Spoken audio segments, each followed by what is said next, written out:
j'accueille aujourd'hui une figure emblématique du collectif lyonnais La Coulure. Un collectif pour graffer et colorer les rues. Je t'invite dans un épisode où le graffiti prend sa part dans la communication visuelle et événementielle de nos entreprises. Le graffiti au service de ton image de marque, on en parle tout de suite dans cet épisode. Tu viens ?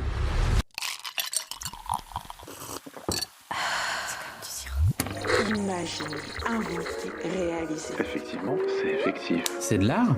Du coup ? Non, c'est du design. Et toi ? C'est comme du sirop. C'est de l'art et du design ? Plutôt des Non, c'est du sirop. Des rêves et imaginations. Ah, alors c'est comme du sirop. C'est comme du sirop, le podcast du créateur d'idées qui te parle design et communication.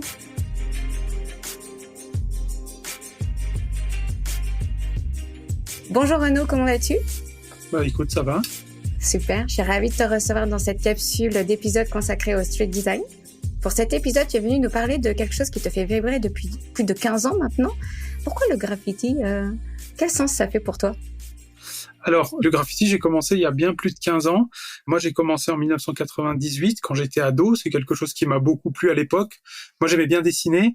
Mon père dessinait aussi. Et du coup, je pense qu'à un moment donné, j'ai eu besoin de m'affranchir un petit peu des pratiques des parents. C'est un peu comme ça, quand on est adolescent, nos parents, ils écoutent du rock, on se met à écouter du rap.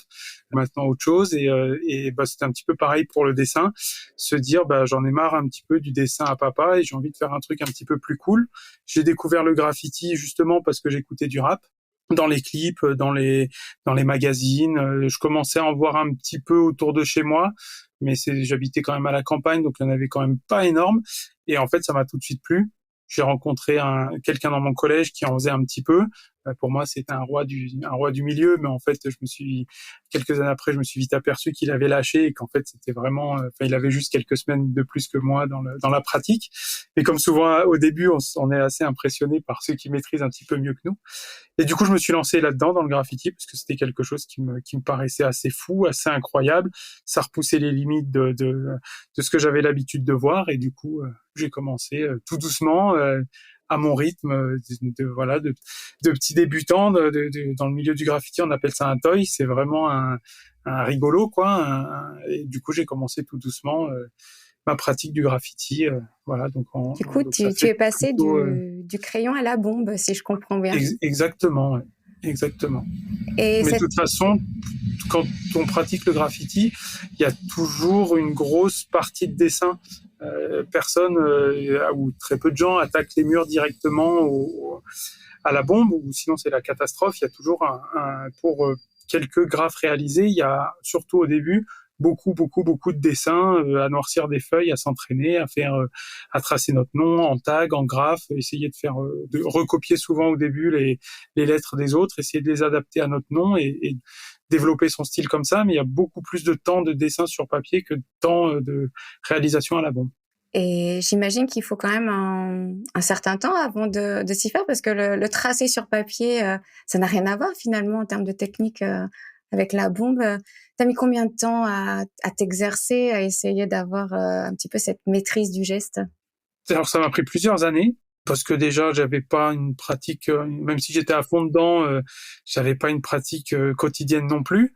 J'avais l'impression d'être à fond dedans, mais après je me suis aperçu qu'on pouvait toujours être encore plus dedans. Ça m'a pris plusieurs années à maîtriser l'outil de la bombe, parce que c'est un outil qui est difficile à utiliser. Surtout à l'époque, on n'avait pas les mêmes bombes que maintenant, qui sont beaucoup plus adaptées à cette pratique et au grand public. À l'époque, c'était plutôt des bombes de bricolage qui sont pas du tout faits pour ça. On a commencé à avoir des bombes un peu dédiées au graffiti où c'était un petit peu plus simple, mais ça me mettait quand même pas mal de temps. Il y avait pas de tutoriel sur Internet, il y avait pas de on mettait beaucoup de temps à rencontrer d'autres graffeurs qui nous donnaient des conseils. Nous, on testait des choses par nous-mêmes. Enfin, ça prenait vraiment beaucoup de temps. J'ai l'impression que les jeunes de maintenant, c'est beaucoup plus accessible pour eux. Ils y arrivent plus vite, mais à l'époque, ça nous prenait vraiment beaucoup de temps. Et du coup, ça a pris plusieurs années, notamment parce que l'outil de la bombe, c'est de la peinture projetée.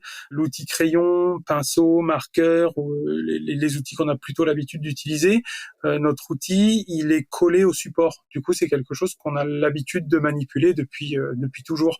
La bombe, on projette de la peinture, alors à quelques centimètres, mais elle est quand même projetée. Donc, ça nécessite quand même c'est une autre manière d'appréhender l'outil. Plus il y a la pression de la bombe, l'écartement par rapport au mur, l'inclinaison de la bombe, Le vent. les conditions météo. Enfin, il y a beaucoup de choses qui rentrent en ligne de compte qui peuvent aider qui sont plutôt des contraintes en général. Mais du coup, c'est des choses qui nécessitent pas mal de temps de maîtrise. Oui, et puis c'est une autre approche aussi. Voilà. Entre la feuille et le mur, c'est une autre dimension. Voilà, quand on dessine sur papier, c'est quelque chose, on dessine avec le poignet. Quand on dessine sur un mur, on dessine avec tout notre corps. Quand on dessine sur papier, on voit notre feuille d'un coup d'œil. Quand on dessine sur le mur, on peut faire un trait, prendre quelques mètres de recul et s'apercevoir qu'il n'est pas du tout dans le bon sens. Et en plus, sur le papier, on fait un trait, il est raté, on le gomme. Sur le mur, on peut toujours l'effacer ou le reprendre, mais c'est un peu plus compliqué. C'est plus délicat. On est en immersion. C'est comme le travail sur une fresque en peinture.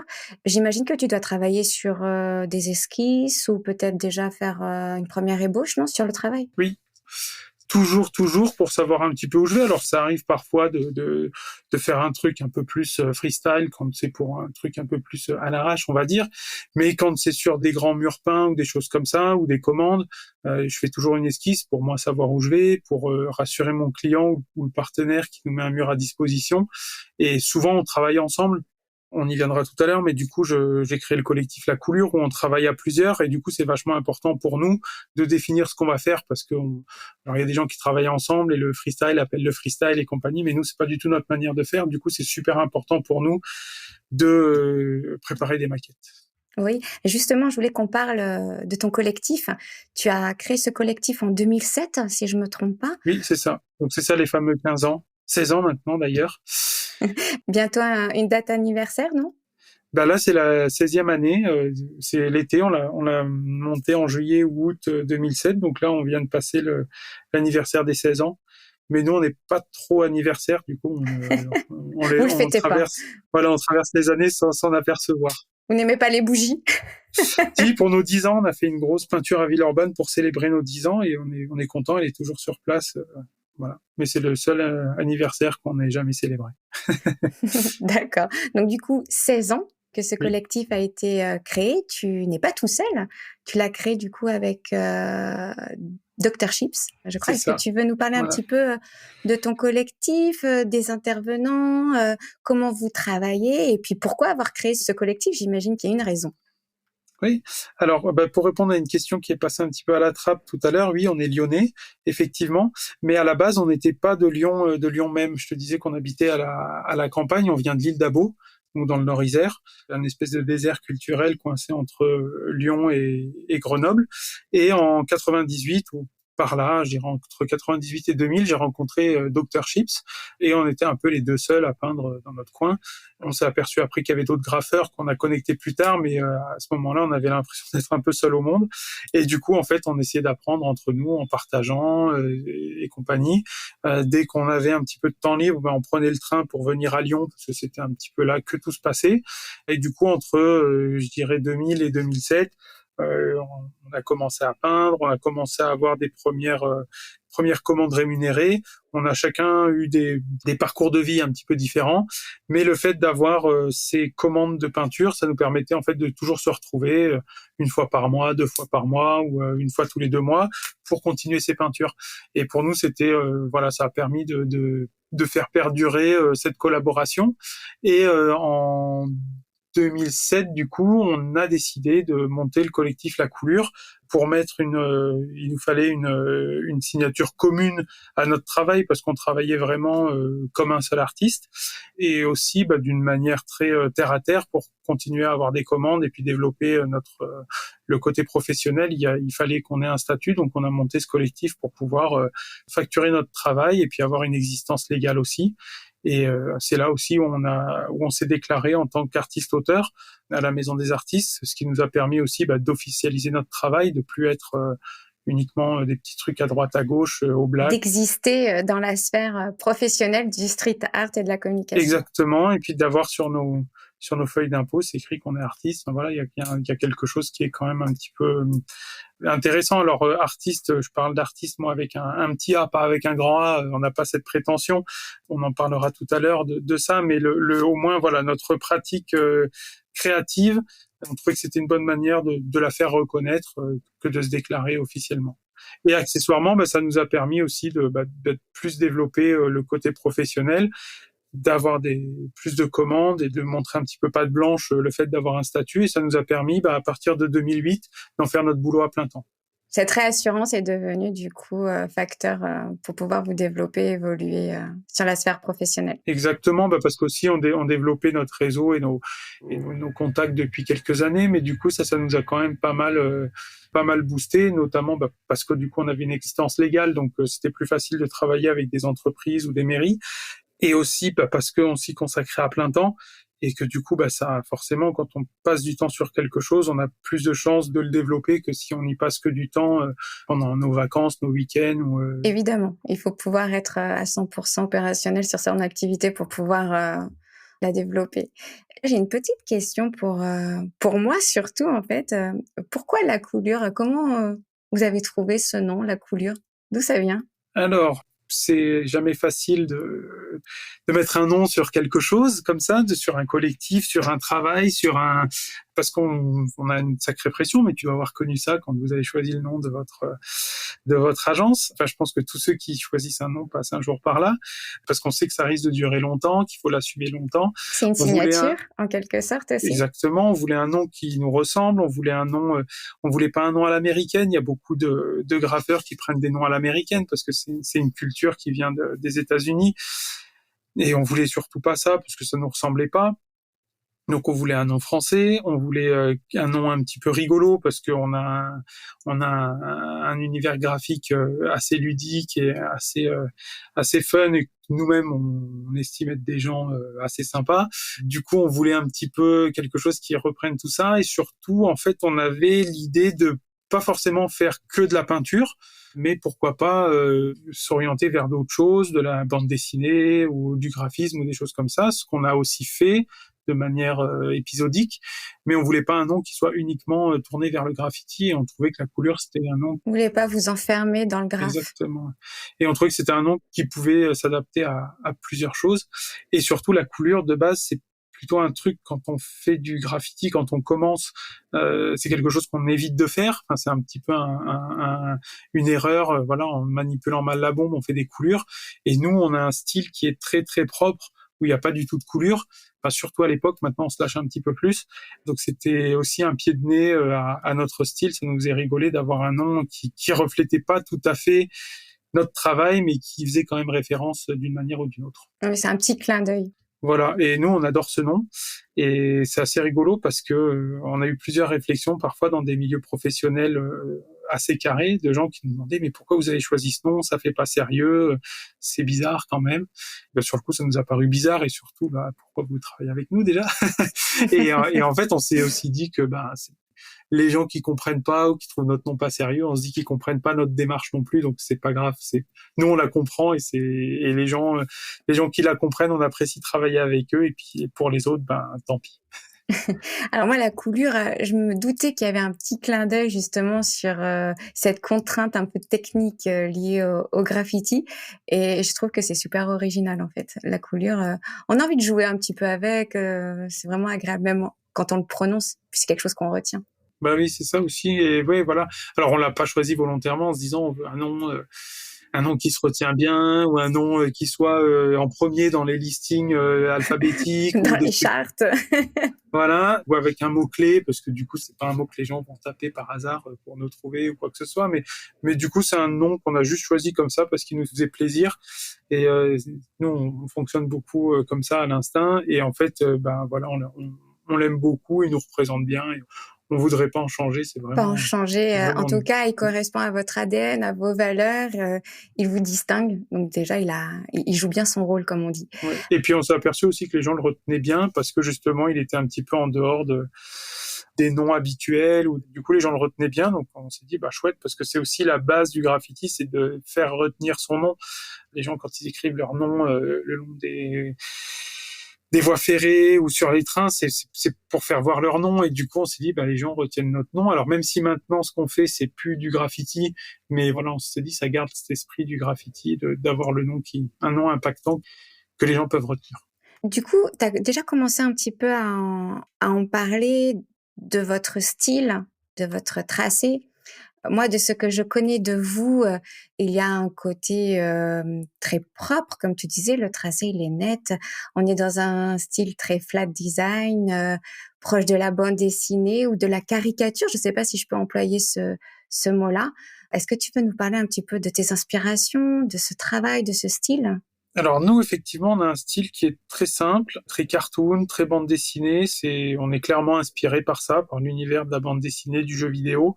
Plutôt les trucs un peu simples, genre les trucs kawaii, quoi. Quand je dis la bande dessinée ou les mangas, c'est pas des trucs très compliqués, très violents, c'est plutôt des trucs rigolos, des trucs d'humour, des trucs assez simples. Vos formes sont très rondes. Très rondes, ouais, très rondes. On a beaucoup d'aplats de couleurs, pas beaucoup de dégradés, des gros contours noirs assez épais. On a des copains qui nous disaient que c'était du style bold. Ça nous a fait rigoler, mais voilà. Après, on maîtrise pas tout le jargon graphiste et tout, mais voilà. Mais voilà, des gros aplats de couleurs, des gros contours noirs, des thèmes un petit peu rigolos, des gros personnages, des gros plans. Souvent, on peut faire des gros plans. En tant que thème rigolo, moi j'avais vu, excuse-moi, je te coupe, une fresque sur le chaperon rouge. Oui. Alors celle-ci, elle est vraiment très drôle. Est-ce que tu peux nous faire une aparté, nous parler de ce chaperon rouge ? Oui, c'est une fresque qu'on a fait. Alors, on travaille beaucoup sur le thème enfantin aussi, sur les contes, les choses comme ça. Et on avait un mur à disposition dans le 8e, à côté de la manufacture des tabacs à Lyon. On l'avait peint une fois, on avait fait le thème d'Alice au Pays des Merveilles. Et le but, au début, c'était de le peindre tous les ans. Bon, on s'y est pas tenu parce que on n'avait pas le temps. Et surtout, c'est du job. Et puis, quand on fait une peinture, on l'aime bien. Et du coup, c'est compliqué de la repeindre l'année d'après parce qu'on a envie qu'elle vive plus longtemps. 2 ans après, quand même, on a refait cette fresque du chaperon rouge qui est toujours présente, qu'on aimerait repeindre cette année. Attention, c'est un scoop. Non, mais voilà, elle est toujours présente. Je crois qu'elle a 5 ans. Et en fait, c'est une peinture où on a peint le petit chaperon rouge avec le loup déguisé en grand-mère. Et en fait, le chaperon rouge a une tronçonneuse et avec son doigt, il lui dit viens, genre j'ai pas peur et je vais te découper, quoi. Et du coup, c'est assez rigolo. En fait, on travaille sur ce thème des contes et ces trucs un peu enfantins, parce qu'on pense que c'est des choses qui peuvent parler à tout le monde. Il y a un côté intergénérationnel dans les contes. Ça peut parler aussi bien aux grands-parents qu'aux enfants. Donc, c'est quelque chose qui nous plaît assez de travailler, même si on n'est pas fermé que là-dessus. Mais du coup, voilà, on voulait pas refaire le conte tel quel. On essaye d'y apporter un truc un petit peu personnel, un truc un petit peu rigolo. Alors, on n'a rien inventé, des histoires de chaperon rouge un peu trash. Je pense qu'il en existe des milliers. Mais en tout cas, nous, c'était notre interprétation et ça nous a fait rigoler de le faire. Et on a eu beaucoup de bonnes réactions. Même si c'est une rue pas très passante, on a eu beaucoup de bonnes réactions sur cette peinture. Et il y a beaucoup de gens qui nous demandent, vous pouvez me faire un truc dans le genre de petit chaperon rouge. Donc, voilà. Moi, je la trouve fraîche, décalée, ce côté revisité. Puis, c'est un peu le chaperon rouge en mode girl power. Je trouvais ça vraiment assez sympathique. Alors, il n'y avait pas de revendication féministe. D'ailleurs, je suis pas sûr que le petit chaperon rouge ce soit vraiment une fille. Enfin, je pense que c'est un personnage plutôt asexué. C'est un personnage fantastique, oui, qui n'a pas forcément de sexe. Ouais, voilà. Et alors, peut-être que de base, c'est une petite fille, mais je pense qu'on l'associe à une petite fille, mais pour moi, c'est plutôt un personnage général qui s'affirme. Tout le monde peut s'identifier à ce personnage, peu importe. Peu importe le genre, on va dire. Voilà. Ok. Je t'emmène doucement. On a commencé à parler un peu de ton style, on a parlé de cette fresque parce que moi, je la trouvais vraiment très fun. Et je voudrais que tu me parles un petit peu, toi, de ta définition, de ta vision, en fait, du street art, du graffiti dans le cadre de la communication. J'ai l'impression que ça se vulgarise. On voit de plus en plus de marques, d'entreprises utiliser le graffiti dans leur communication visuelle. J'aimerais bien avoir un petit peu ton avis là-dessus. Toi qui as les pieds dans le métier, qui a vu cette évolution et ce changement, est-ce que tu peux nous en parler, s'il te plaît ? Alors effectivement, il y a eu des gros changements. Il y a 15-20 ans, c'était vraiment exceptionnel quand il y avait une commande publique ou d'une marque ou quelque chose. Là maintenant, c'est plein d'artistes qui ont des commandes tous les jours. Enfin, c'est vraiment, on les voit, comme tu disais, pour les marques, dans les mairies. Maintenant, tout le monde fait des événements street art de partout, dans chaque petite mairie de plus de 10 000 habitants. Je caricature un peu, mais c'est un peu ça. Tout le monde utilise ça. On a même été contacté par des politiciens qui étaient en campagne, qui voulaient qu'on fasse des démonstrations pendant leurs meetings ou des choses comme ça. C'est des choses qu'on a refusées parce qu'on n'est pas du tout là-dedans et qu'on estime être au-delà de la politique dans notre démarche. Mais on estime avoir une démarche citoyenne, mais pas liée à la politique de politiciens, on va dire. Tout ça pour dire que tout le monde est proche de ça. Je pense que c'est normal, parce que c'est un mouvement qui est super. C'est pour ça qu'on y a adhéré il y a une vingtaine d'années. C'est pas étonnant que d'autres gens s'aperçoivent que c'est quelque chose qui est très cool. Les gens qui maintenant sont décisionnaires, que ce soit pour les marques, les mairies ou n'importe quoi, c'est des gens de notre génération, donc qui ont aussi grandi avec ça. Pour eux, c'est normal d'avoir des peintures sur les murs. Il y a 15 ans, quand on allait dans les mairies et qu'on essayait de défendre nos projets, les maires, ils nous disaient « Non, mais en 95, on m'a tagué mon portail, ça m'a coûté 500 francs pour le repeindre. » Voilà, là, on était sur un truc où il n'y avait pas de communication. Là, maintenant, quand on rencontre les maires, c'est des gens qui ont notre âge ou pas trop loin. Ils comprennent ce qu'on fait. Ils sont complètement conquis par ce genre de démarche. Donc, c'est générationnel aussi. Ils ont connu peut-être Soul Train, ils ont grandi avec le début du hip-hop et l'ont Ouais, évolué en fait. Voilà, ils ont vu ça. Il y a des tags sur les murs. Les tags, ils sont arrivés à Lyon au début des années 90. Donc avant, il y avait pas ou presque pas de tags, quelques slogans politiques, je pense. Mais du coup, ceux qui avaient déjà l'âge de comprendre à cette époque-là, pour eux, ça les a choqués. Alors que les gens qui sont de notre génération, on a toujours vu des tags sur les murs et ça nous choque pas trop quand on voit le nom d'un mec sur un mur. On peut trouver ça plus ou moins intéressant dans la démarche et un peu moins dérangeant, mais en tout cas, c'est pas, on va pas s'offusquer de voir un tag un matin, il y a un tag en bas de notre immeuble, ça va pas être le choc. Je pense que c'est pas comme dans les années 90 où là c'était plus nouveau et plus surprenant pour les gens. Et du coup, à ce propos-là, il y a 15 ans, quand on répondait à des commandes pour des mairies ou des magasins, on peignait du coup dans la rue, systématiquement les gens appelaient la police. Il y avait la police qui arrivait très énervée pour voir attention, les murs sont massacrés. Il fallait qu'on leur montre des papiers, et maintenant les gens ils s'arrêtent, ils nous demandent même plus si on a le droit ou pas, ils nous félicitent, ils nous demandent si on sera là à 16h30 pour passer avec leurs gamins à la sortie de l'école. Enfin voilà, c'est totalement autre chose quoi. La police s'arrête même plus, ou quand ils s'arrêtent, c'est parfois même pour discuter avec nous, pour nous dire que ce qu'on fait c'est cool. Enfin voilà, c'est vraiment un autre. Alors on n'est pas avec une capuche en train de taguer sur une église ou sur la mairie, mais là ce serait peut-être on aurait peut-être une autre relation avec eux. Mais voilà, en tout cas les gens voient que qu'on ait le droit ou qu'on n'ait pas le droit, c'est pas le souci quoi. Même des fois ils voient qu'on fait des trucs, ils nous disent ah c'est cool que vous fassiez ça, c'est cool que la mairie vous ait demandé, et nous on est là, c'est cool, alors que personne nous a rien demandé, qu'on a juste spontanément décidé de peindre un mur, et du coup, voilà, ça nous permet aussi de passer entre les mailles du filet, et on sait de toute façon qu'on fait des choses pour la communauté, entre guillemets, et qu'on apporte quelque chose de positif dans la vie des gens, donc il n'y a pas trop à la fois, on se dit qu'on prend pas trop de risques parce que les gens se rendent compte qu'on apporte quelque chose de positif, et à la fois, nous, on n'a pas trop de remords à se dire, on a massacré ce mur, voilà, c'est bien que ça emmerde personne, c'est plutôt positif, quoi.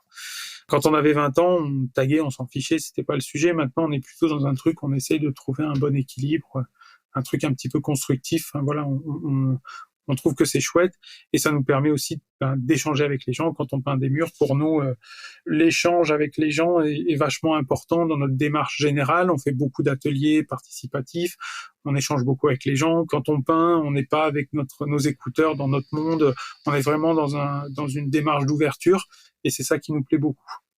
Je pars un petit peu sur autre chose, mais ta question de base par rapport au graffiti et au street art, je voulais aussi juste définir des choses, que les choses soient claires. Ce qu'on fait nous maintenant, c'est plus du graffiti. Du graffiti, c'est écrire son nom sur les murs, sur les trains, que ce soit en tag, donc une écriture simple, ou en lettrage graphe, donc des grosses lettres qu'on peut colorier à l'intérieur pour schématiser, et de manière illégale. Ça, c'est le graffiti. Ce qu'on fait maintenant, ou ce qu'on voit dans la rue, on appelle ça du street art parce que c'est des choses qui sont beaucoup plus consensuelles, qui sont pour la plupart du temps autorisées, et qui sont plutôt dessinées, ou même si c'est sur des bases de graffiti, c'est des choses qui sont plutôt de l'ordre du street art. Est-ce qu'on peut parler d'illustration, de fresque aussi ? Voilà, alors, on parle de fresques de manière... c'est un abus de langage, mais on l'utilise aussi dans l'univers du graffiti en se disant on fait des fresques. Les fresques, c'est ce qu'on fait dans les endroits où on a le droit, les murs d'expression libre ou dans les friches industrielles, un dimanche après-midi avec les copains. Voilà. On parle aussi de fresques pour les fresques street art. On peut parler de ça, mais ça définit la fresque, ça définit plutôt le fait de peindre un mur en couleur, faire des dessins sur un mur en couleur, mais ça définit pas vraiment ce qu'on y fait. Nous, par contre, on parle d'autre chose. On estime que c'est de la street illustration. Donc c'est un Street mot, illustration. je sais même pas si quelqu'un d'autre l'utilise, mais c'est quelque chose que nous on a développé parce qu'on se retrouve pas trop dans le terme de street art. On trouve que le terme de street art c'est un peu mièvre, c'est beaucoup de choses qui sont un peu insipides pour nous, même si certaines personnes trouvent peut-être notre style insipide aussi. Mais voilà, c'est souvent des choses qui répondent à une esthétique du moment. Et pour nous, voilà, nous on essaye plutôt d'être dans notre truc. On est plutôt du coup dans l'illustration que vraiment dans l'art. En fait, un artiste recherche a une démarche de travail sur beaucoup plus de réflexion qu'un illustrateur. Je sais pas comment l'expliquer, mais moi je me ressens pas vraiment artiste. Dans ma démarche, je me ressens plus comme un illustrateur qui aime faire des dessins, mais qui a pas une profonde réflexion sur ce que je dessine. Si Qui un ne jour j'ai envie de recherche pas la dessiner- multiplicité du message ou de la perception chez celui qui regarde. Voilà, alors si on regarde tout ce que je fais de loin, sûrement qu'il y a des choses qui se retrouvent et qui définissent une démarche globale. Mais voilà, si un matin j'ai envie de peindre une paire de baskets de 2 mètres de haut, je fais une paire de baskets. Si j'ai envie de peindre Et on y verra un une paire de cow-boy, baskets. voilà, exactement. Nous, on définit ça comme de la street illustration parce que c'est ce qui nous plaît le plus. Et aussi, le street art, j'ai l'impression que c'est quand même quelque chose qui répond à un marché de l'art aussi. Beaucoup de gens vont faire du street art pendant quelques années pour pouvoir se faire remarquer, rentrer en galerie et ensuite avoir une démarche commerciale en galerie. Alors, je critique pas la démarche commerciale, puisque nous aussi, on a une démarche commerciale, on répond à des commandes à longueur d'année, mais nous, le but de faire de la peinture dans la rue, c'est notre but ultime. Le fait de faire des commandes, ça nous permet d'avoir du temps et de l'argent pour pouvoir financer des murs qu'on peint dans la rue. On n'utilise pas la rue comme un tremplin pour accéder à autre chose. Et je trouve que dans le street art, c'est souvent ça, et c'est un moyen et pas une fin, en fait. Et du coup, ça répond en plus à des logiques de marché, d'un certain marché de l'art, marché du street art, du coup, qui nous sont totalement étrangères. Et d'ailleurs, on n'est pas du tout dans ces réseaux-là. On connaît un petit peu tous les street artistes et les graffeurs du coin, mais c'est pas notre réseau professionnel et c'est pas notre but et pas notre démarche. Je sais pas si c'est clair, mais voilà. À peu près. Moi, ce que j'entends, si on peut résumer, c'est que le street art serait plus dédié à un marché de l'art, ou en tout cas en tant que tremplin pour la promotion éventuelle d'un travail artistique. Vous considérez plus comme des street illustrateurs, parce que ce qui vous intéresse, c'est vraiment l'illustration, le design, l'expression visuelle dans la rue, et puis avoir intégré aussi à travers ce terme une partie communicante, même si c'est plus un moyen pour pouvoir travailler votre illustration dans la rue, ce côté communicant est quand même aussi nécessaire pour pouvoir faire vivre la couleur. Et puis ce côté communicant, de toute façon, il existe d'entrée de jeu parce que on vient du graffiti et que le graffiti, c'est de la communication pure. C'est du partage. Ouais, et puis de la communication. Le but du graffiti, c'est d'écrire son nom, qu'il soit vu, c'est de la pub, de l'autopromotion. Et du coup, quand on fait une peinture, ben c'est aussi même si c'est pas le but, c'est quand même une vitrine de notre travail. Et du coup, les gens peuvent la voir et sans parler que ça nous fait de la pub pour qu'ils nous achètent quelque chose derrière, mais juste pour transmettre nos messages, transmettre nos idées, notre esthétique. Voilà, c'est super important pour nous. Parce que je te disais qu'on échangeait avec les gens quand on peignait, mais après notre peinture, elle reste pendant 1 an, 2 ans, 10 ans dans la rue, et du coup, elle continue d'échanger avec les gens qui passent devant Elle vit. tous les matins ou ponctuellement, et du coup, il y a toujours un échange, un impact positif, négatif. Des ça gens les qui fait vont sourire. se prendre en photo peut-être devant, qui vont publier après sur les réseaux sociaux. Aujourd'hui, on a un rapport en fait avec la fresque murale, l'illustration ou la street illustration, pour reprendre ton terme. On se l'approprie en fait, on vit avec, on aime se prendre en photo, faire des selfies, partager, Ah bah oui. et après ça peut devenir des spots clés en fait, instagrammables. Oui, carrément, ouais. Et puis ça développe même le tourisme dans certains endroits. C'est des choses ça fait partie en plus, comme tu disais, de la vie de tous les jours maintenant. Tu vois, je te disais, les générations d'avant, ils ont grandi avec le graffiti. Enfin, notre génération a grandi avec le graffiti.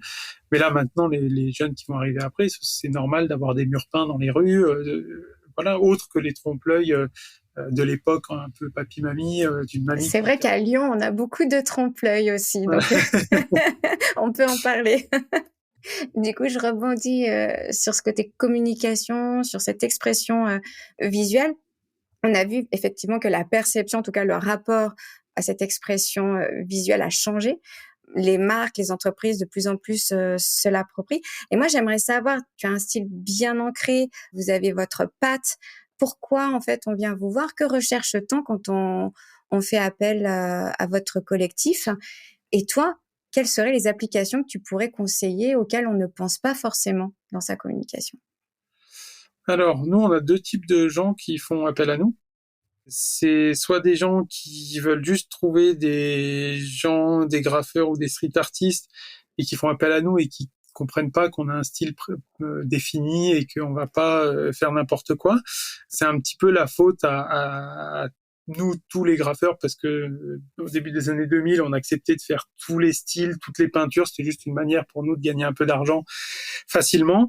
Et du coup, il y a plein de gens qui sont toujours sur cette démarche et qui est super dérangeante parce que les gens nous appellent, on se met d'accord sur un tarif, on se met d'accord sur un dessin, et puis quand on leur envoie le dessin, pour nous, c'est clair que c'est dans notre style, et puis eux ils nous en demandent, ah, mais vous pouvez pas faire un truc un peu plus réaliste? Ben non. On est beaucoup confrontés à ça. Les gens ont pas encore sont pas encore éduqués sur le fait que, quand on fait appel à un artiste, on appelle l'artiste parce qu'on aime ce qu'il fait, et pas parce que on a une idée en tête et qu'on veut qu'il réalise ce qu'on a dans la tête, quoi. Du coup, ça, c'est quelque chose, malheureusement, auquel on est très confrontés. Et puis il y a la deuxième partie, c'est les gens qui sont de plus en plus nombreux, heureusement, qui nous appellent parce qu'ils aiment ce qu'on fait et qui veulent travailler avec nous. Donc ça, c'est souvent pour des marques, ça peut être pour des visuels, parfois ça peut être des logos. Donc là, c'est un travail de graphiste pur et simple. Ça peut être une affiche pour un événement spécifique. Pareil, travail de graphisme pur et simple. On a travaillé pour des commerçants à leur peindre leurs rideaux métalliques. C'est super chouette. Alors parfois, c'est des choses qui s'adaptent vraiment à leur activité. Parfois, on est beaucoup plus libre dans la création. Mais par exemple, on avait fait un rideau métallique pour un boucher avenue Félix Faure. Alors déjà, ce boucher voulait à la base il avait déjà fait repeindre plusieurs fois, et il voulait le faire repeindre tous les ans par des artistes différents. Et on lui a fait un truc tellement canon qu'il veut plus le repeindre. Donc il a dit, je reste comme ça, c'est super, ça correspond vraiment. Lui, c'était un truc boucher père et fille, il bosse avec sa fille, et du coup, on avait peint une grosse vache et une plus petite vache, un petit peu rigolote dans notre style. Enfin, comme ça, c'est pas très vendeur, mais voilà. Mais en tout cas, on mettra des images, on mettra voilà. des images. Et du coup, déjà, il veut le garder, mais en plus, il a tellement aimé notre visuel qu'il a souhaité pouvoir le récupérer pour en faire son logo. Et maintenant, c'est imprimé il a des petits autocollants qu'il met sur je sais pas, quand il vend des trucs sous vide ou des trucs comme ça, sur ses sacs, et sur les papiers où il emballe les saucisses et tout. Du coup, c'est devenu son identité visuelle, son identité de marque. Enfin, pour nous, c'est super valorisant parce qu'on se dit qu'on a vraiment tapé dans le mille. Et voilà, et c'est pas toujours le cas, ou les gens s'en aperçoivent pas toujours. Et nous, on n'a pas le temps, la force, le savoir-faire pour leur expliquer tout ça. Et du coup, là, on était super contents. Et c'est pour ça aussi que je te disais qu'on est plus illustrateur qu'artiste, parce que je pense qu'un artiste, pour lui, ce serait hyper dévalorisant d'avoir son dessin imprimé sur un paquet de saucisses. Nous, on trouve que c'est cool parce que ça permet de partager notre truc, et on se dit que dans tout le quartier, les gens, ils ont notre papier avec notre dessin dans leur frigo, et voilà, on trouve ça rigolo, et puis c'est un endroit où on nous attendrait pas forcément. Et du coup, on a adoré. C'est aussi parce que c'est un boucher qui a une bonne démarche et qu'on trouve que c'est cool.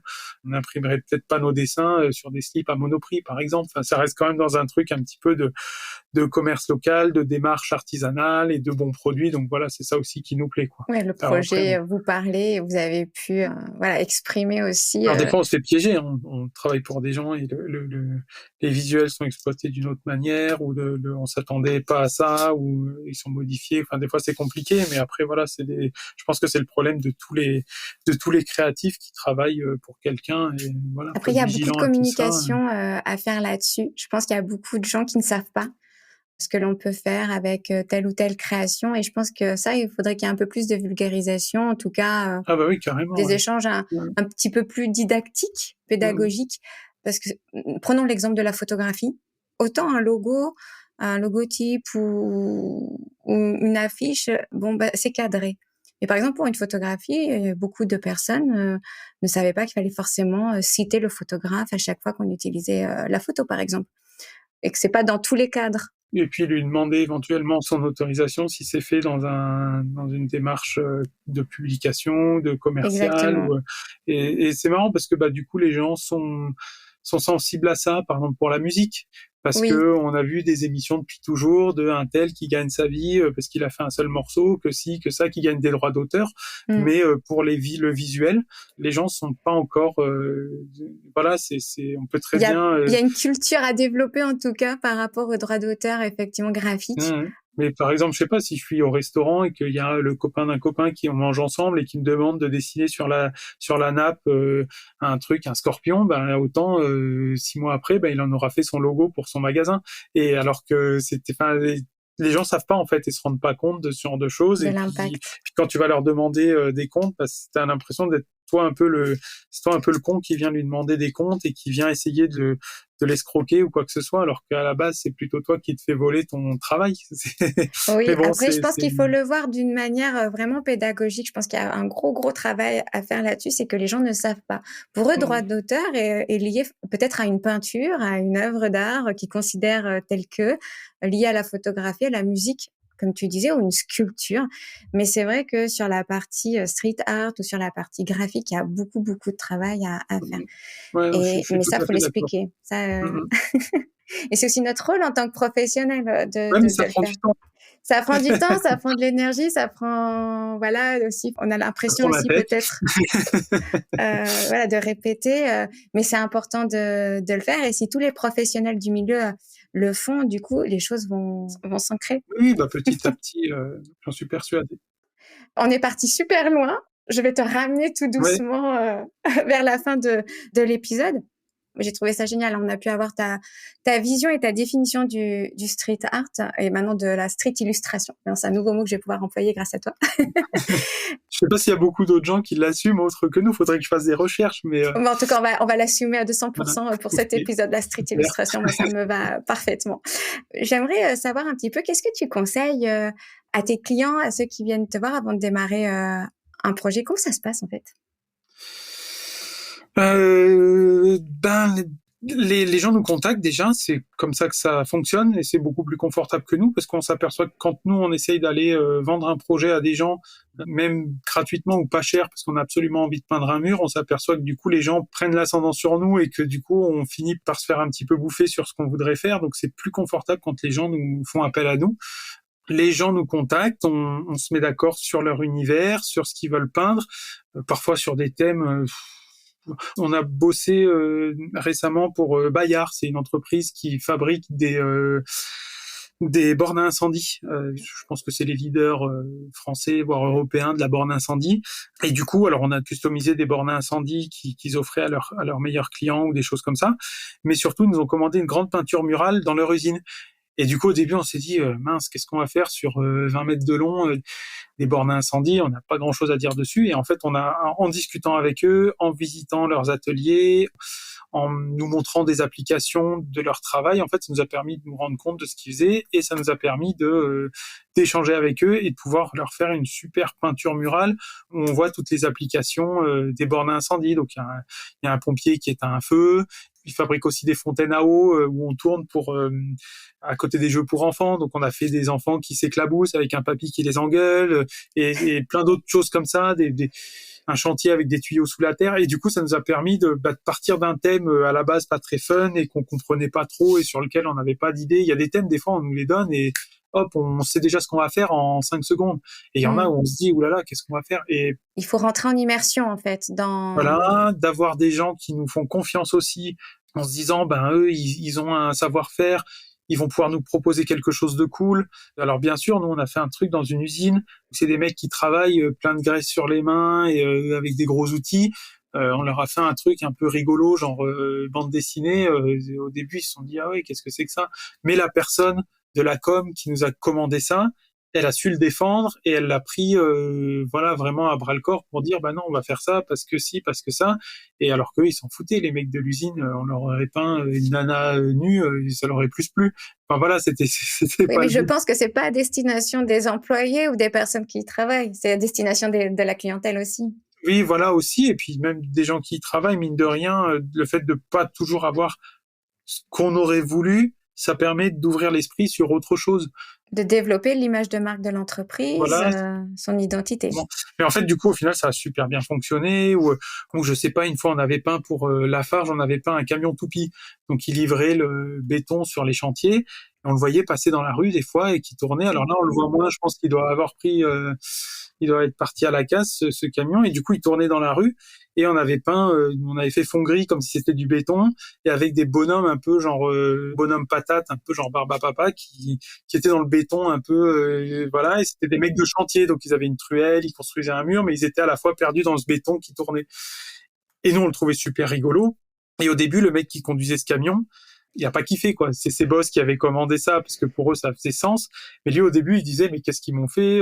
Je vais arriver sur les chantiers, les mecs, ils vont se foutre de ma gueule et tout. Et il avait le sentiment d'être dévalorisé par rapport au travail qu'il faisait, peut-être. Et en fait, au final, on l'a revu quelques temps plus tard et il nous a dit, mais c'est génial, quand j'arrive sur les chantiers, tout le monde me klaxonne, tout le monde me dit bonjour, dans la rue, les gens, ils prennent mon camion en photo, etc.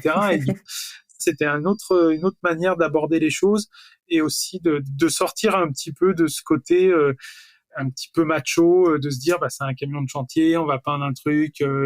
Quand je parlais d'une nana à poil, c'était le côté extrême, mais voilà, c'est que l'on peut voir des fois sur les camions de transporteurs. Ah oui, voilà, on a peint des cabanes de chantier pour Perrier TP, une boîte de construction à Lyon, et on avait peint du coup dessus des personnages, des petites scènes de chantier, et on avait fait une nana qui conduisait un tractopelle.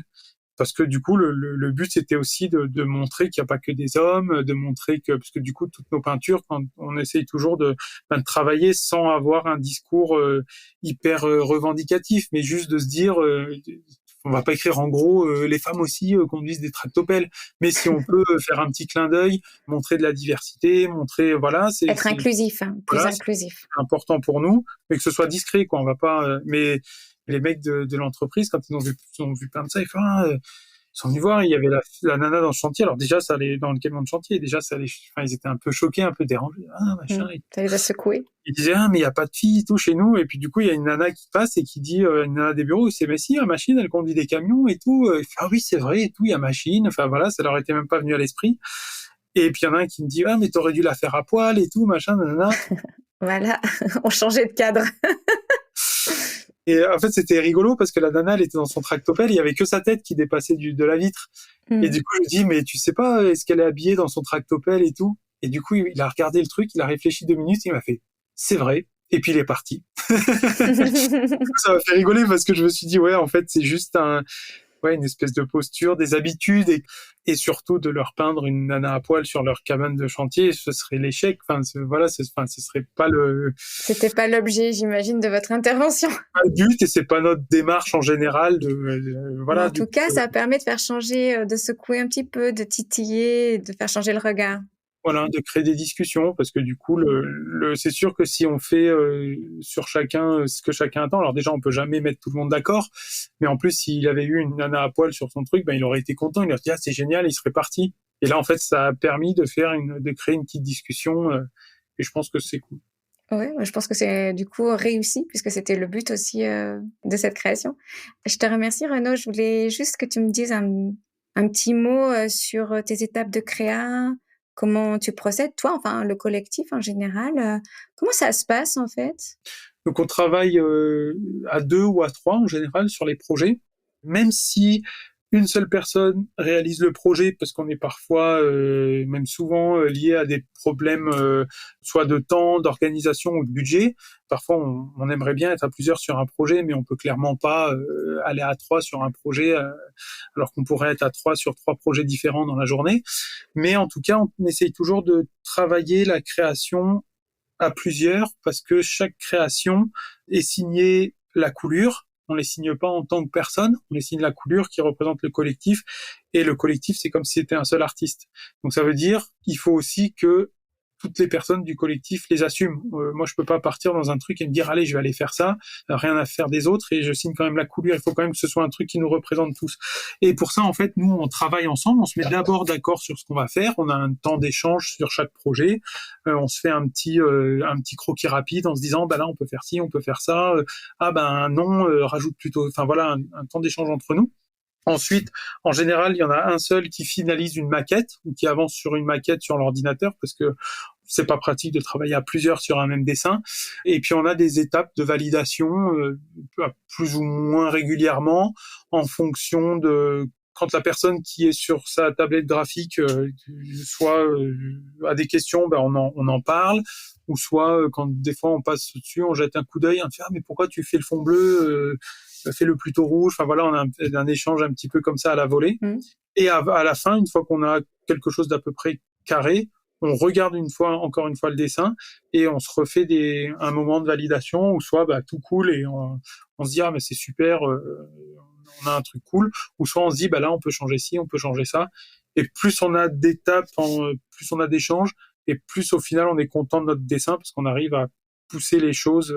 Voilà, c'est la force de travailler à plusieurs comme un seul artiste, c'est que si tout le monde donne son avis, on arrive à repousser les limites de chacun, quoi, et à avoir C'est un peu une synergie de ce collectif. En fait, vous mettez un petit peu toute votre création, vous checkez tout ça. Voilà. Et donc, on a notre maquette qui est définie, qui est à l'échelle du mur. Parfois, on dessine directement sur la photo du mur. C'est l'avantage des nouvelles technologies.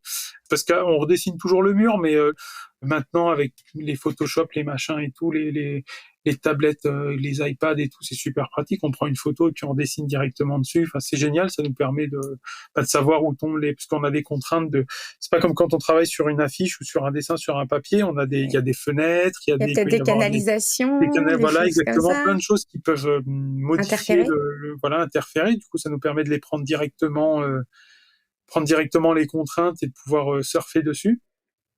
Et une fois qu'on a cette maquette qui est validée, on prépare notre matériel. L'inconvénient des bombes, c'est qu'on peut pas mélanger les couleurs.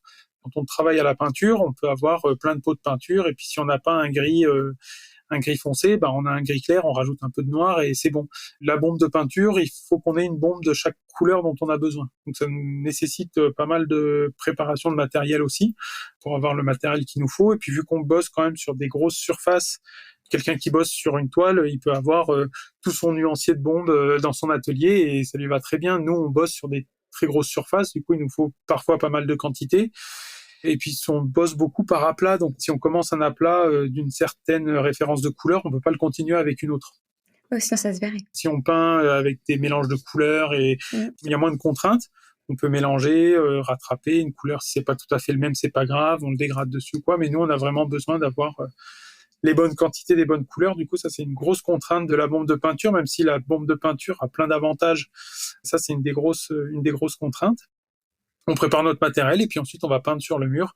Si c'est une commande, bien sûr, on fait valider notre dessin par notre client qui nous fait parfois faire des modifications, de moins en moins avec le temps, parce que je pense qu'on arrive de plus en plus... Vous répondez de mieux en mieux. Les gens sont de plus en plus ouverts et comprennent qu'on propose quelque chose qui est sûrement pertinent.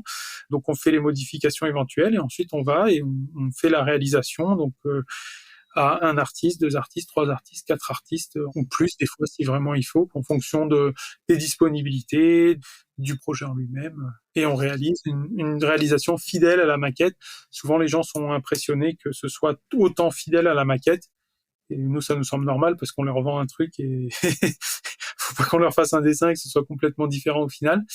Et voilà, et on est content aussi parce que souvent les gens nous disent que avec la maquette, on avait du mal à se projeter, on se rendait pas bien compte, mais quand on voit le résultat, c'est encore mieux que ce qu'on espérait et compagnie. Du coup, pour nous, c'est vachement valorisant parce que la maquette, au final, c'est qu'un outil transitoire et ce qui compte, c'est vraiment le rendu final parce que c'est ce que les gens vont voir et c'est notre travail final, quoi. La maquette, elle permet de réassurer énormément l'échange clientèle. Puis vous, ça vous permet d'avoir une base aussi de travail. Et puis après, voilà, vu qu'on travaille à plusieurs, on se partage le travail, on sait ce que chacun fait, c'est plus facile, il y a moins de surprises. Ça rassure le client et puis ça nous rassure aussi nous parce qu'on sait qu'à la fin, il va pas venir nous dire pourquoi vous avez fait ça, voilà, au moins c'est validé, c'est carré. Parfois, on nous demande est-ce qu'on peut utiliser la maquette pour faire notre carte d'invitation pour l'inauguration, pour faire notre carte de fin d'année ou quoi. Et c'est des choses qu'on refuse systématiquement parce que pour nous, la maquette, même si elle est très bien, c'est qu'une étape transitoire. Elle est pas représentative. Voilà, il y a plein de défauts que les gens voient pas forcément, mais qui nous dérangent ou des petits éléments qu'on a modifiés sur le rendu final qui, eux, les dérangent pas, qui s'en aperçoivent même pas, mais qui nous paraissent importants et qui, voilà. Oui, autant reprendre un travail en fonction du support sur lequel le client communique, c'est mieux. C'est ça. On leur dit, Mmh mh. prenez une photo et réutilisez-la, il y a pas de souci, mais la maquette, c'est juste mais ça, c'est pareil, c'est comme on disait tout à l'heure, c'est quelque chose qu'on doit expliquer, passer du temps à expliquer, Bien parce que les sûr. gens de base comprennent pas. Ils se disent, ah, mais c'est un dessin, ou, c'est bon, on vous a payé pour le faire, on peut en faire ce qu'on veut, et non, mais du coup, bah non, ça marche pas comme ça.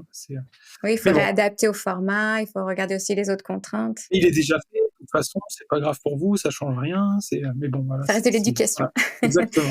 Et dis-moi, quel est, le format, enfin, l'illustration la plus grande sur laquelle vous avez travaillé?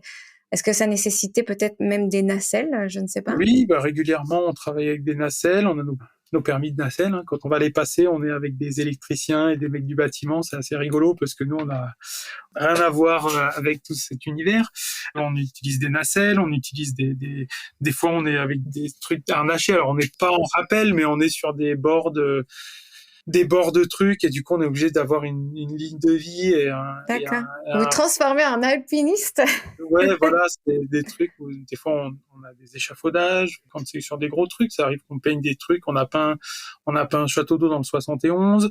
Là, on avait une grosse nacelle. Des fois on peint des façades ou des choses comme ça. Donc là, on a des nacelles, des choses Un comme château ça. d'eau, c'est pas mal, ça va haut ça? Ça monte jusqu'à Bah, combien? celui-là, c'était pas un très très haut. Je crois qu'il faisait 15 ou 20 mètres de haut. Donc c'était Ouais, pas un très très grand. C'était déjà pas mal, hein. c'est déjà pas mal 20 Mais mètres. c'était pas les très très très très grands comme on peut Oui. voir. Et puis on adore les gros murs parce que c'est très valorisant, c'est super, c'est très visible.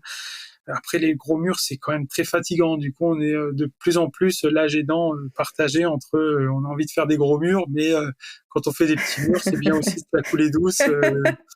Voilà. On a aussi des contraintes, c'est-à-dire que quand il pleut, on peut pas peindre. Quand il fait trop chaud, on peint, mais on a très très chaud. Enfin, Quand il fait trop froid, j'imagine, c'est pareil, non? aussi, alors on a moins de projets en hiver parce que les gens ont moins de projets, que les budgets sont pas votés, que les gens sont plus renfermés chez eux qu'à lancer des projets, et puis ils savent aussi qu'il fait froid, donc c'est pas pratique. Mais quand on a des projets en hiver ou en plein été, faut quand même qu'on les fasse parce que c'est notre métier, donc on peut pas non plus refuser. Mais du coup, ça reste un boulot quand même assez difficile.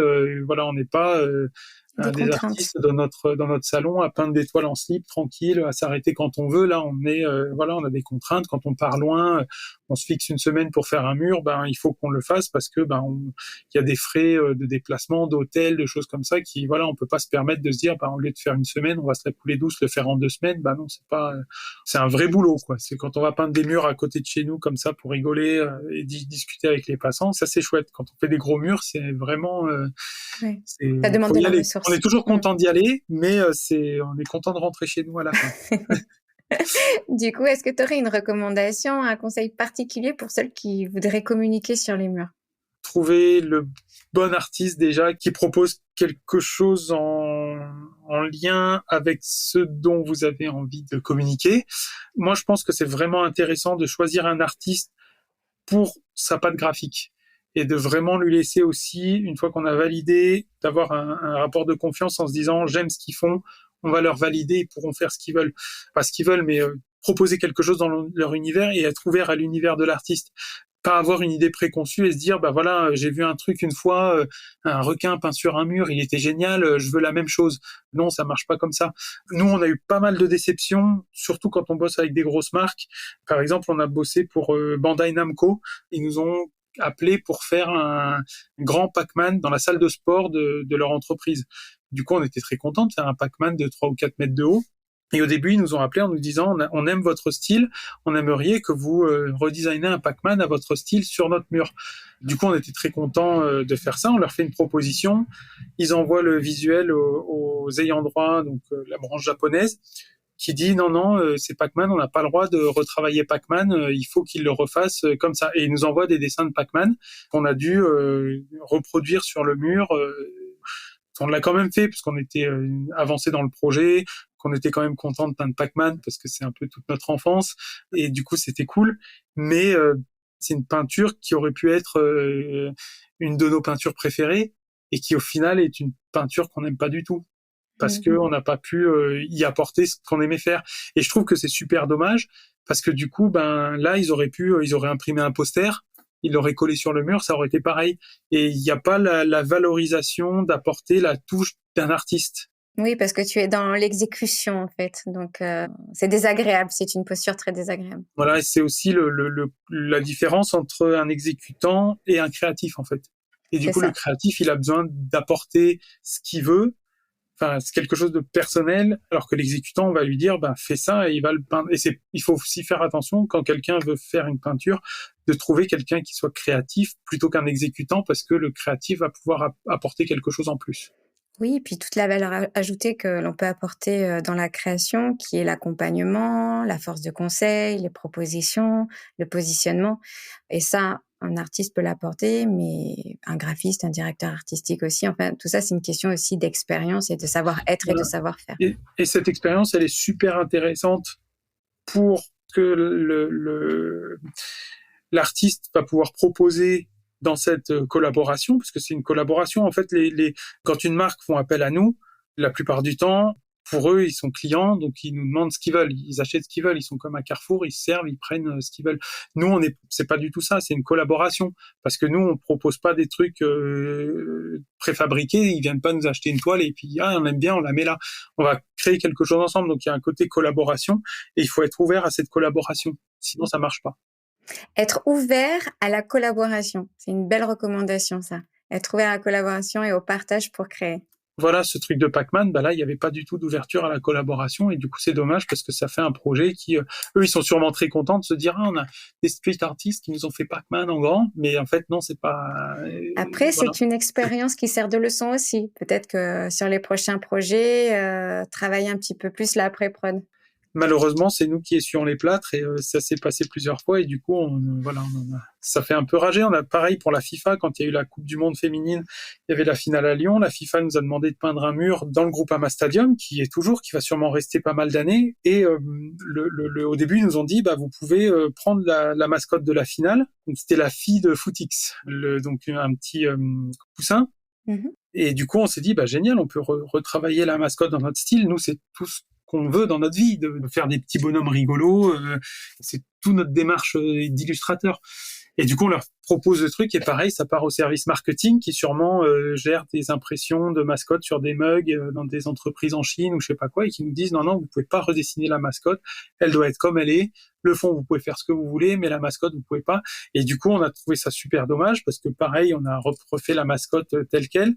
Mais du coup, en fait, il n'y a pas de valorisation, en fait. Il y a aucun intérêt de faire appel à des artistes pour voilà, je sais pas, une marque, si elle fait appel à un artiste, si l'artiste, il lui déstructure son logo complètement et qu'il envoie de la peinture et je sais pas quoi, ouais, ça va être pertinent parce que c'est la démarche de l'artiste qui ressort sur le logo. Mais si c'est juste il lui demande de refaire, refaites juste un petit truc sur le contour du logo, machin et tout, c'est dommage parce que c'est pas assumé, en fait. C'est juste, voilà, faut assumer la démarche jusqu'au bout et c'est ça qui est pertinent.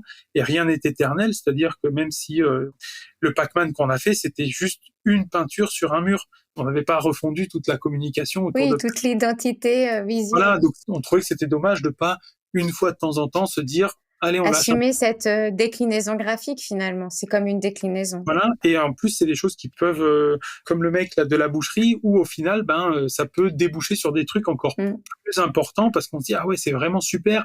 Et on peut faire autre chose, pousser plus loin, refaire un autre truc. Mais parfois, on a besoin de déclinaisons comme ça, événementielles, qui vont être utilisées sur un court terme ou juste pour un événement particulier. Et là, on peut se permettre effectivement d'aller déstructurer. Exactement. D'avoir un peu plus de liberté. Oui. Exactement. Et c'est là tout l'intérêt de faire appel à des artistes ou des créatifs pour sortir un petit peu de son quotidien. Et de laisser faire. C'est ça le message peut-être aussi. Le truc, le Pac-Man, il est très cool, mais au final, c'est un Pac-Man comme il y en a d'autres imprimés sur les portes, sur leurs trucs, sur leurs mugs, sur leurs badges, sur leur je sais pas quoi. Mais du coup, voilà, ça apporte pas il n'y a pas le petit grain de folie de se dire, on est parti sur un autre truc. Je te pose une question qui peut être tendue ou pas tendue, ça dépend des moments dans l'année. En fait, c'est une question que je pose à tout le monde parce que je vais avoir l'avis de tout le monde, donc c'est une question ouverte, il n'y a aucun piège. J'ai envie d'avoir l'avis de tout le monde sur ce sujet. C'est que penses-tu de l'IA, de l'intelligence artificielle aujourd'hui dans ton métier? J'ai zéro avis là-dessus. Ok. Tu n'es pas pour, tu n'es pas contre, tu n'es pas en haineux. Franchement, en fait, j'en ai rien à faire. Je pense que c'est une évolution naturelle des choses, que l'intelligence artificielle, on s'en sert tous à plus ou moins grande échelle. Tu vois, tout à l'heure, quand j'ai branché mes AirPods pour te parler, il l'a détecté, mon ordinateur l'a détecté tout seul. J'ai pas eu besoin d'aller dans les settings et tout. Donc, c'est une forme d'intelligence artificielle. Donc, ça peut servir. Moi, j'en ai pas peur parce que je me dis que c'est une évolution naturelle des choses. Ça remplacera jamais l'humain créatif. Ça peut remplacer quelques strates, on va dire, les plus basses de la création, mais ça remplacera jamais tout. Et nous, en plus, on peint des murs. Et avant qu'une IA aille peindre des murs, je pense qu'on peut attendre encore un peu longtemps. J'ai vu des vidéos de robots, des espèces de grands échafaudages, tu sais, qu'un peu comme les laveurs de vitres là, qui descendent du haut des immeubles. Apparemment, je crois que c'est en Corée, ils ont fabriqué des robots comme ça qui peignent les murs. Ouais. Franchement, je sais même pas si c'est pas des fake vidéos parce que ça me semble tellement énorme comme dispositif. Une IA sur une IA. Non, mais tu vois, ça me paraît tellement énorme comme dispositif pour juste peindre un mur alors que t'appelles des mecs qui te le peignent pour quelques milliers d'euros en quelques jours. Enfin, tu vois, c'est pas un truc, tu vois. Oui. Ça te paraît surdimensionné. Ça me paraît surdimensionné. Je pense que le coût de la mise en place du truc est plus cher que, voilà. Et puis, ça reste de l'impression au final. Puis peindre des murs, on sait très bien qu'il y a un côté texture, un côté touché, un côté, il y a un trait, des fois il va pas être tout à fait droit, mais c'est pas grave, ça fait partie de la création. Il y a ce côté vibrant qui est vachement important et ça pourra jamais être remplacé. Eh ben, on va finir là-dessus. Moi, l'IA, j'en ai pas peur. Elle ne remplacera jamais l'humain créatif. Ça, c'est bien dit, je trouve, et ça finit parfaitement cet épisode. Renaud, je t'emmène sur le checker. T'es prêt? Oui. Je te pose des questions courtes et fractionnées et tu me réponds à l'instant le plus vite possible. On y va? Allez. Ton mood du petit déjeuner? Ça dépend des jours. Je suis plutôt du matin, très motivé, toujours au taquet.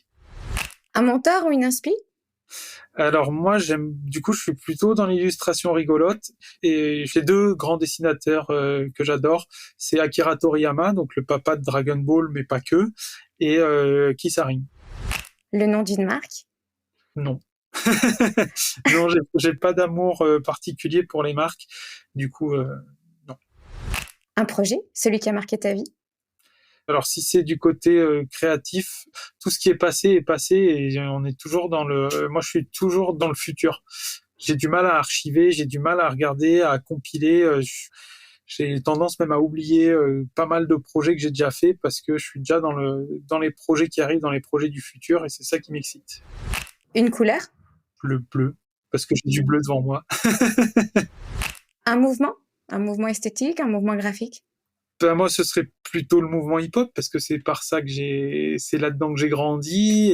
Mais c'est pareil, je suis pas spécialement attaché parce que je trouve qu'il y a tellement de choses, tellement de curiosité, tellement de choses intéressantes à voir, à découvrir. Vraiment, je suis hyper curieux, donc j'ai du mal à me focaliser sur un truc, même à me spécialiser dans une seule chose parce que j'ai trop de choses qui m'intéressent. Un mot? Non plus. Je suis mauvais sur cet exercice. Non, t'es au top. Il te ressemble et c'est parfait. Je te remercie infiniment. J'ai passé un merveilleux moment avec toi. J'ai adoré. C'était vraiment riche, dense. Tu nous as donné plein d'infos et tu veux me dire quelque chose. Tu m'as pas demandé mon sirop préféré. Ah, ton sirop préféré. Mince. Bah, tu vois, je l'ai zappé. Je suis mauvais élève parce que j'ai pas lu la suite, mais j'avais lu quand même cette première question. Alors, ton sirop préféré, allez-y. Ah, merci. C'est le Gambetta. C'est un sirop du sud de la France. C'est super. Ok, à Avec découvrir. Du Perrier, je conseille à tout le monde. Parfait. Merci Renaud. J'espère que cet épisode t'a plu. J'ai adoré partager ce moment avec toi. Pour soutenir C'est comme du sirop, fais du bruit sur tes réseaux sociaux et partage l'épisode. Je te donne rendez-vous le mois prochain et moi, je vais me servir un bon sirop bien frais.